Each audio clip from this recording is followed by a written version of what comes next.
अरब देशों की तैयारी क्या है, पहले आप वो जान लीजिए। बहुत सारी चीजें ऐसी चल रही हैं जिससे ये बात साबित हो रही है कि जंग दोबारा हो सकती है, जिसको देखते हुए तमाम अरब देश, गल्फ के जितने भी देश हैं वो तैयारी कर रहे हैं। ये रही रिपोर्ट, तैयारी कर रहे हैं अरब देश कि ईरान एक बार फिर से हम पर हमला करेगा, क्योंकि अरब जानते हैं कि अमेरिका इजराइल की पूरी तैयारी है कि ईरान पर हमला किया जाए, वो भी बड़ी तादाद में, बड़े स्केल पर हमला किया जाए। जवाबी कार्रवाई ईरान ज़रूर करेगा, और जिसके अंदर वो अरबों के अंदर, जो अरब के अंदर अमेरिका ने इन्वेस्टमेंट की है, और जो अमेरिका के लोग, अमेरिकी फ़ौज, अमेरिकी बेस जहाँ जहाँ अरब में हैं, ईरान टारगेट करेगा। जिस वजह से अरब देश तैयारी में है कि ईरान हम पर हमला करेगा, उससे हमें किस तरह से बचना है। उधर अमेरिकी रिपोर्ट्स में कहा गया है कि इस सीज़ फायर के दौरान ईरान ने अपनी मिसाइल को रीबिल्ड किया है, रीइंस्टॉल किया है, अपनी मिसाइल लॉन्चर को तैयार कर दिया है। फिलहाल ईरान की स्थिति यह है कि ईरान ने अपनी तमाम मिसाइलों को सेट कर दिया है। ईरान का इतना नुकसान नहीं हुआ था जितना एजम्पशंस खुद अमेरिका ने किया था और लगाया था, एज्यूम किया था। और तो और अमेरिकी रिपोर्ट में ये खुलासा हुआ है कि ईरान पूरी तरह से जंग के लिए तैयार है। अमेरिकी एक्सपर्ट ने बताया है कि जंग के दौरान ईरान ने अमेरिका की हवाई ताकत को अच्छे से स्टडी किया है, और अगर अब जंग हुई तो अमेरिकी एयरफोर्स को ईरान और बड़ा नुकसान पहुंचा सकता है। डोनाल्ड ट्रंप ने दूसरी बार खुले मन से ऐलान करते हुए कहा कि मैंने ईरान पर हमला 2 से 3 दिन और पोस्टपोन्ड कर दिया, अरबों के कहने की वजह से, क्योंकि अरबों को लगता है कि एक बेहतरीन डील हो सकती है। मैंने अपने एक्सपर्ट और वॉर मास्टर्स से ये कह दिया था कि ईरान पर हमला किया जाए, लेकिन अरब देशों को उम्मीद है, हमारे एलाइज को उम्मीद है कि ईरान से बेहतर डील हो सकती है। यानी दोस्तों, इस वीडियो के अंदर एक बार फिर से डोनाल्ड ट्रंप ने दुनिया के सामने आकर ये कह दिया है कि अमेरिका दोबारा हमला करता तो ये तो धोखा है ना। सीज फायर के लिए तुम तड़पे थे, तुमने पाकिस्तान से भीख मांगी थी कि हमारा सीज फायर कराओ। ईरान ने बेवकूफ़ी कर दी कि सीज फायर कर दिया। ये ईरान की बेवकूफ़ी थी कि ईरान ने सीज फायर किया। अगर ईरान तब सीज फायर ना करके, भले ही उसका नुकसान हो रहा था, लेकिन अगर वो मारता रहता तो अमेरिका आज घुटने पर होता, पूरी तरह से ऐलान करके वो सीज फायर खुद करता। लेकिन ईरान ने थोड़ा रहम क्या दिखाया, लीजिए अब खुलकर सामने आ गया कि ट्रंप खुद दोबारा से ईरान पर धोखे से हमले की तैयारी में है। डोनाल्ड ट्रंप दुनिया का सबसे बड़ा झूठा इंसान है, आज भी दूसरे नंबर पर। पहले नंबर पर आज भी हमारा वाला है, उससे ऊपर कोई नहीं हो सकता। बहरहाल डोनाल्ड ट्रंप ने यह कहा कि सऊदी अरब, यूएई और कतर के कहने पर, तीनों का नाम लिया था, ट्वीट मैंने उसका कल दिखा दिया था आपको, नाम लेकर डोनाल्ड ट्रंप ने कहा कि इन तीनों देशों ने मुझसे रिक्वेस्ट की थी कि ईरान पर हमला ना करना, तो मैंने हमला पोस्टपोन करवा दिया। इधर अरब देश क्या कह रहे हैं? अरब देशों ने कहा कि हमें कोई जानकारी ही नहीं थी, हमें कोई जानकारी नहीं है कि अमेरिका ईरान पर हमला करने वाला था या ईरान पर हमला करने वाला है। डोनाल्ड ट्रंप ने फिर से इस बयान में जो उसने दिया है, ताज़ा तरीन, वाइट हाउस के एरिया में खड़े होकर कहता है कि ईरान के पास सिर्फ कुछ ही दिन हैं, ईरान के पास रिटेलिएशन के काबिलियत है, वो सामने से रिटेलिएट कर सकता है, लेकिन 82% हमने ईरान की मिसाइल पावर को ख़त्म कर दिया है। ईरान के पास बहुत कम समय है डील करने के लिए। अगर उसने डील नहीं की तो हम बहुत बड़ा हमला करेंगे और धूल मिट्टी में दबा हुआ उसका यूरेनियम निकाल कर अमेरिका वापस ले आएंगे। डोनाल्ड ट्रंप ने यह भी कहा कि शी जिनपिंग ने मुझसे वादा किया है कि वो ईरान को हथियार नहीं देंगे।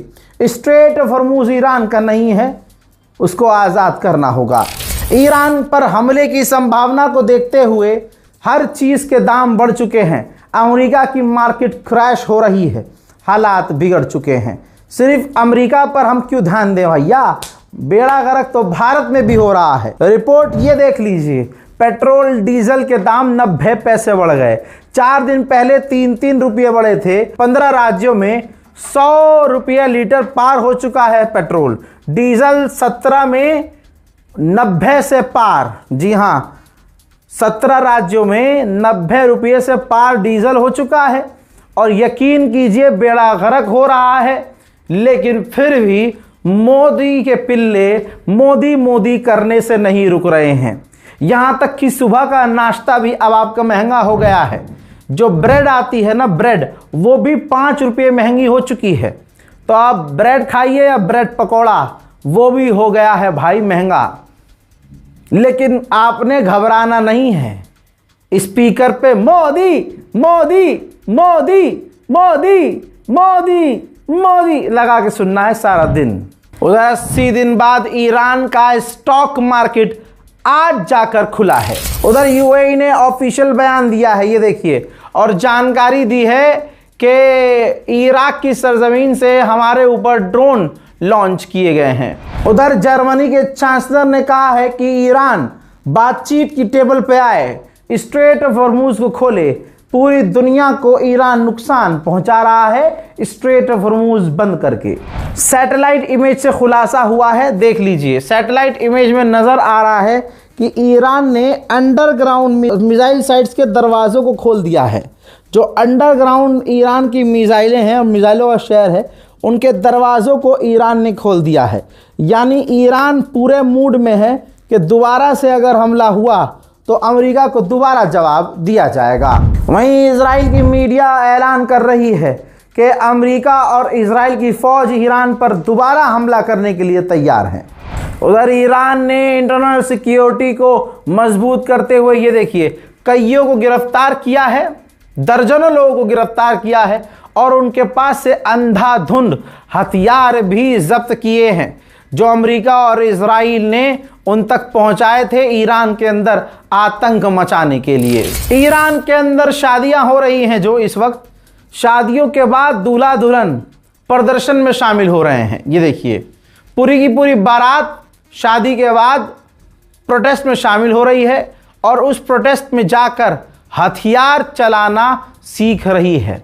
ईरान की आवाम हथियार चलाने की ट्रेनिंग ले रही है क्योंकि ईरान की जनता ईरान के लिए, अपनी ज़मीन के लिए अमेरिका से लड़ने मरने और मिटने को तैयार है।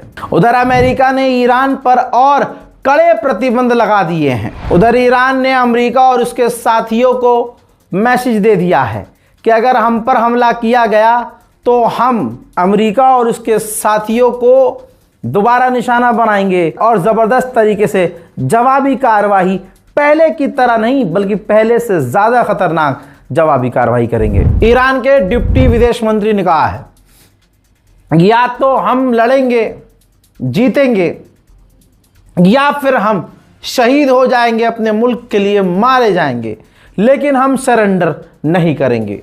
यही सिंपल नीति हर ईरानियों की है दोस्तों, ये बात जान लीजिएगा। हम जंग देखकर, ईरान पर हमले देखकर शायद लरस सकते हैं, घबरा सकते हैं, लेकिन ईरान के बच्चे के दिमाग में यही है कि मर जाएंगे लेकिन इस शैतान अमेरिका के आगे नहीं झुकेंगे। इजराइल के अंदर अमेरिका के टैंकर मौजूद हैं, वो टैंकर जो उड़ते हुए फाइटर जेट को रिफ्यूल करते हैं। अमेरिका ने कहा है कि इस साल के आखिर तक हमारे अमेरिकी वो टैंकर इजराइल की सेफ्टी के लिए इजराइल में ही तैनात रहेंगे। अमेरिका की सबसे बड़ी मैगजीन फॉरेन पॉलिसी ने छापा है कि डोनाल्ड ट्रंप का जो ईरान वॉर है, ईरान की जो जंग है डोनाल्ड ट्रंप की, ये डोनाल्ड ट्रंप की सबसे बड़ी गलती और सबसे बड़ा फेल्यूर साबित हो सकती है। डोनाल्ड ट्रंप के करियर का सबसे काला धब्बा ईरान से जंग छेड़ना हो सकता है, जिसका नुकसान डोनाल्ड ट्रंप को खतरनाक देखने को मिलेगा। उधर कतर की सरकार ने कहा कि हम दोनों लोगों से कांटेक्ट में हैं, अमेरिका और ईरान दोनों से, और ये बात साफ कर देते हैं कि अभी दोनों के बीच डील होने में कई दिन का समय लगेगा। अभी कोई डील की संभावना नजर नहीं आ रही है। IRGC के रिटायर ऑफिशियल कल मारे गए हैं, शहीद हुए हैं। कैसे? तेहरान के अंदर अमेरिका और इजराइल के दर्जनों ऐसे बम हैं और न जाने कितने सारे बम हैं जो फटे नहीं, जिसमें से कुछ बमों को ये डिफ्यूज कर रहे थे, ब्लास्ट हो गया और शहादत हो गई। अमेरिका इजराइल के वो बम जो फूटे नहीं, तेहरान और दूसरे जगहों में अभी भी मलबों में हैं, जो वहाँ की जनता के लिए बड़ा खतरा है। अमेरिका ने इंडियन ओशियन में ईरान के एक टैंकर को सीज कर लिया, जिसके अंदर 1 मिलियन क्रूड ऑयल है। अमेरिका वो तमाम हरकत कर रहा है जिससे ईरान और ज्यादा नाराज हो जाए। इधर किनारे से कुवैत और पाकिस्तान दोनों ने मिलिट्री कोऑपरेशन पर डिस्कस किया है, जहां पाकिस्तान सऊदी और UAE के साथ साथ कुवैत को भी मिलिट्री सपोर्ट देने की बात कर रहा है। इस जंग के बहाने पाकिस्तान अच्छा पैसा छापने की तैयारी में है। एयर इंडिया का पूरा बेड़ा गर्क हो चुका है। एयर इंडिया हफ्ते में 120 फ्लाइट रद्द कर रही है। हर एक हफ्ते के अंदर 120 उड़ानें रद्द कर रही है और लगभग 30 इंटरनेशनल रूट कैंसिल कर रही है। इंटरनेशनल लेवल पर अपनी ज़्यादातर उड़ानों को एयर इंडिया कैंसिल कर रही है। मेरे दोस्तों, मोदी ने पूरे भारत को बेकार कर दिया है। सवाल यह है कि कोई सवाल तक नहीं कर सकता। NDTV की ही रिपोर्ट का एक अपडेट लगा रहा हूं, जिसके अंदर बताया जा रहा है कि पेट्रोल डीजल के दाम लगातार बढ़ रहे हैं, और जबकि पेट्रोल डीजल महंगा कर दिया गया है, महंगा करने के बावजूद तेल की कंपनियों को 750 करोड़ रुपए का हर दिन नुकसान हो रहा है, पेट्रोल डीजल के दाम बढ़ने के बावजूद। यहां तक कि अब यह नजर आने लगा है कि जो बीजेपी के लिए लड़ा, जो शख्स बीजेपी के लिए चीखा चिल्लाया पिटा और जोर जोर से मोदी मोदी चीखा और दिल्ली की CM रेखा गुप्ता तक के लिए वोट मांगे, आज उनके घर पर भी महंगाई तो है ही, उनके घर पर भी बुलडोजर चल रहा है। लगेगी आग तो आएंगे घर कई इज्जत में, यहां पर सिर्फ मुल्लों का मका थोड़ी है। 15 दिन तक खाना नहीं खाए थे सर। जब रेखा गुप्ता विधायक में खड़ा हुई थी, हमने घर घर जा करके रेखा जी के साथ में मैंने वोट मांगा था सर। आज हमारे सब्जी वाले मुंह नोच रहा है। जो रेखा मुखिया तूने बोला था उस समय में रेखा गुप्ता का वोट दो, क्या इसी दिन के लिए मुझसे वोट दिलवाया था? बीजेपी कार्यकर्ता भी है क्या? बीजेपी का कार्यकर्ता हूँ जी। उधर हजरात जो सुनार मोदी मोदी करते थे, AC में बैठ के मस्त मोदी मोदी कर रहे थे, 2014 से अब तक ये सोने का काम करने वाले सुनार है ना, बहुत मगन थे, बहुत मस्त थे, हर टाइम मोदी मोदी। और आज मोदी का एक बयान, और भाई ये सुनारों की मार्केट का बेड़ा गर्क। और अब सुनार बयान उल्टे दे रहे हैं मोदी के खिलाफ। ये जितने सुनार हैं इन सबको फांसी होनी चाहिए। भारत के प्रधानमंत्री माननीय नरेंद्र मोदी पर सवाल। हम तो रही नहीं बाजार में, बोने के भी लल्ले फट गए। अब सुबह से जो है 9 बजे से बैठे, लगभग 3 बज चुके, खल्ली बैठे। अब या तो जो है हमें जाल मूड़ी बेचनी पड़ेगी, या जो है कुछ और काम करने पड़ेगा, अन्य में सरकार तनख्वाह दे दो। व्यापारी कमर तोड़नी, मेरठ में देख लो क्या हाल हो रहा है व्यापारियों का, और जो है दिल्ली देख लो, हर जगह यही हाल हो रहा। बराज नहीं चमका रहे, हिंदू मुस्लिम मंदिर मस्जिद। अब सोना ना खरीद दो, अब तेल ना खरीद दो, बताओ कहाँ जाएंगे? जितना बेवकूफ मोदी सरकार आवाम को बना रही है, कोई नहीं बना सकती। जरा इस काफिले को ध्यान से देख लीजिए। अमित शाह का ये छत्तीसगढ़ का दौरा है, गाड़ियों को गिन लीजिए। 2 दिन पहले दिखाया जा रहा था कि ये जो मोदी सरकार है, मोदी के नेता हैं, वो अब ई-रिक्शे से चल रहे हैं, साइकिल से चल रहे हैं, पैदल चल रहे हैं। और ये तक दिखाया गया था मोदी ने अपना काफिला छोटा कर दिया है, सिर्फ 2 गाड़ियों का काफिला है। ये सच्चाई है, गाड़ियों को गिन लो। हजरात, इसी तरह से भारत की आवाम को मोदी सरकार बेवकूफ़ बनाए जा रही है और हम सब बन भी रहे हैं। इस रिपोर्ट को शेयर कीजिएगा, अपनी राय कमेंट सेक्शन में ज़रूर लिखिएगा। जय हिंद।